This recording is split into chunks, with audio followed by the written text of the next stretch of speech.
मामी का रिश्ता जमीन पे बनाया गया, चाचा चचाने का रिश्ता जमीन पे बनाया गया, मामा और भांजा का रिश्ता वो भी जमीन पे बनाया गया, और खाला और बहन बेटी का रिश्ता वो भी जमीन पर ही बनाया गया, माँ और बेटे का रिश्ता वो भी जमीन पे बनाया गया, बाप और बेटे का रिश्ता वो भी जमीन पे बनाया गया। घर के जितने भी रिश्ते हैं वो सब रब तबारक व तआला ने जमीन पर ही बनाया।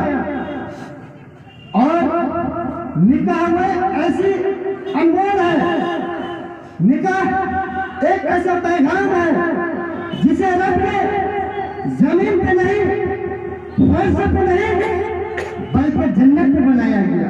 तो आइए समझते हैं कैसे।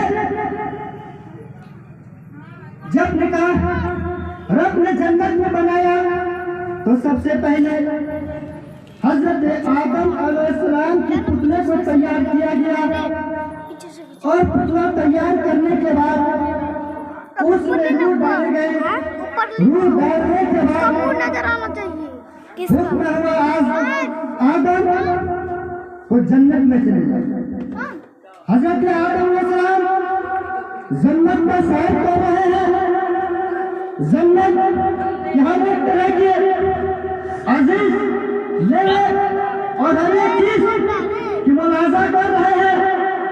एक दिन हजरत आदम अलैहिस्सलाम को ये महसूस हुआ, ये हमारे जन्नत में हर एक चीज का वजूद है, तेरी जन्नत में कोई चीज का कमी नहीं, हर एक चीज है, मगर आज मुझे जन्नत में एक चीज की महसूस हो रहा है, वो है तो हमारा एक साथी नहीं है। अगर जन्नत में नहीं है हमारे पास रहने वाला कोई साथी नहीं है। रब तबारक व तआला ने हजरत आदम अलैहिस्सलाम को नींद कर दिया। हजरत आदम अलैहिस्सलाम को नींद आ जाते हैं। उसके बाद रब तबारक व तआला ने हुक्म दिया और हजरत आदम अलैहिस्सलाम के बाएं पसली से हजरत हव्वा अलैहिस्सलाम को पैदा किया गया। हजरत हव्वा अलैहिस्सलाम को पैदा किया गया, और वह हजरत हव्वा अलैहिस्सलाम इतने थोड़ी देर के बाद हजरत आदम अलैहिस्सलाम की नींद खोल जाते हैं और देखते क्या है, हमारे सामने एक हसीन और जमीन खूबसूरत लड़की खड़ी है। हजरत आदम अलैहिस्सलाम ने अर्ज किया, रब ये कौन है, किस लिए तू पैदा किया।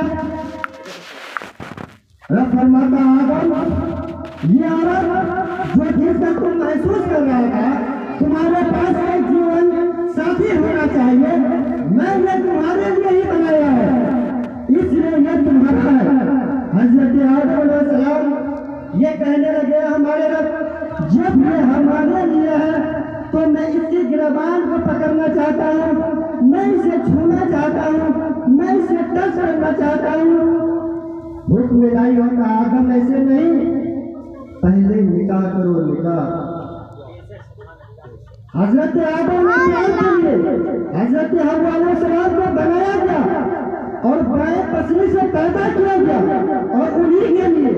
लेकिन हुक्म क्या हो रहा है, आदम इसे टच नहीं करना है, आदम इसे छूना नहीं है, इसके गिरबान को नहीं पकड़ना है, ये तुम्हारे लिए बनाया गया है, अभी तुम्हारे लिए ये हराम है, हलाल नहीं।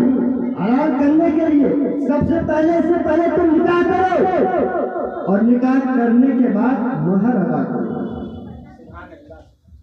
और निकाह करने के लिए एक वकील की जरूरत होती है और 2 गवाहों की जरूरत होती है।